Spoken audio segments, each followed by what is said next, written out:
के मारदा रंगेले केहू के मारदा रंगेला केहू के देवरा रंगेला।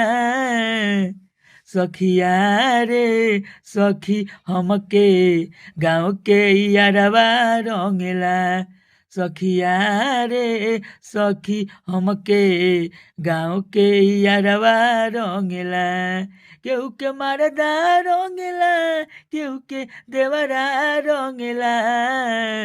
सखिया रे सखी हमके गाँव के यारवा रंगेला।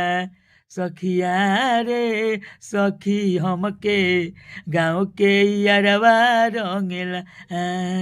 सबके मरद आवस दुबई से घरावा।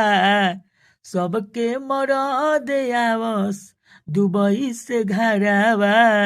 हमरो बलम बावे 3 साल से बहरावा। देवरा रंगे लाग चोली देवरा रंगे लाग चोली ना बहतार बोलेला।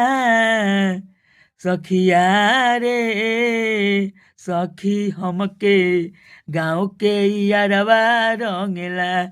सखिया रे सखी हमके गाँव के यारवा रंगेला।